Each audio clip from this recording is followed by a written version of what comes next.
Get ready for the dictation. Dictation will start in 5 seconds. Start. Mr. Vice Chairman, I would now like to make a few observations on the Ministry of Education. Education is basic to any national regeneration. It is true that it does not bring any return as our other projects do, as for instance the steel projects or the irrigation projects do.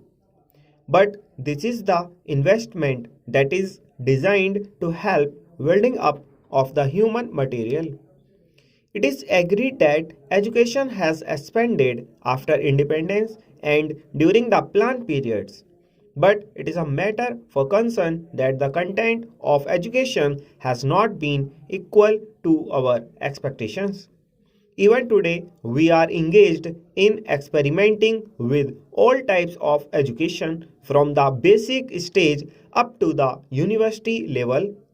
It is not clear, I presume, that the basic pattern of education of which so much was said and written is accepted as a success even today. Where do we stand with regard to the basic pattern? It seems to be the position that all arguments are in favor of that type of education, but all proof is against the success of such a type of education. Where does the government stand with regard to this type of education? We saw why the basic type of education because it was discovered by the father of the nation. But if it has been a failure, why should not the government say that that is the position? Then again, take secondary education and also collegiate education. 3 years ago, it was said that all universities should have 3-year degree courses, and some universities which were reluctant to accept this reform were more or less compelled to do so, and they accepted it.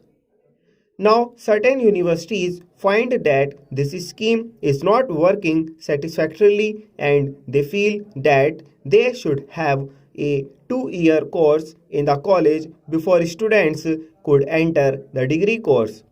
I mention this to show that this eternal tinkering with education should stop and it should not go on like this. This uncertainty is not only with regard to the main objective of education, the main structure of education from the primary to the collegiate level, but also with regard to the courses of studies and also with regard to the language or medium of instruction, Mr. Chairman, but up to the secondary stage, it has been accepted that the medium of instruction should be the regional language. The National Integration Council, however, stated that if universities are to exchange professors, if they have to develop freely, then there should be the common medium of instruction, namely English and Hindi. Now, at the latest National Integration Council meeting, we are told that the medium of instruction in the colleges should also be the regional language ultimately, and if that comes to pass, I ask how will national integration be achieved?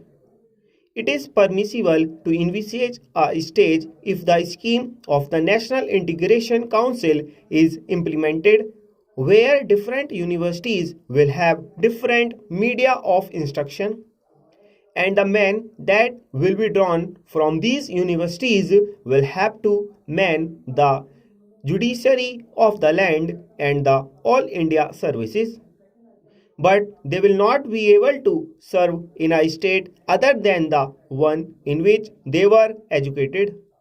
How can integration be achieved? We are working at cross purposes. It is time that a high power body was appointed to hammer out a national scheme of education having integration as the basic aim and to implement it systematically. The present method of middling at every stage of education, the present climate in which we are not clear about the medium of instruction at different stages is causing concern to the parents, to the pupils, and weakening the country in the process. This is a major problem at this stage of the development of the country. Then, Mr. Vice Chairman, I would pass on to the Ministry of Transport and Communications. According to this ministry, we are to build a system of national highways, provincial or state highways, an integrated system of communications from the village upwards, but the central government is concerned with the construction of national highways. It is good to have a fine system of national highways. It also serves as a physical link for integrating the nation. It is good, but this planning of construction of national highways without regard to the development of railways and the development of industries in the regions in which the highways are proposed to be constructed will be something beyond our means at the present moment. Assuming that we have a network of national highways, are they to be put to immediate use? Are they good investments? Unless you have industries, small, big, or medium, coming along the highways, unless they assure you a fair return for the investment, it is not desirable to have a system of highways for the sake of mere transport of passengers. In other words, we should have a scheme of priorities for the national highways so that they can be looked after. Stop.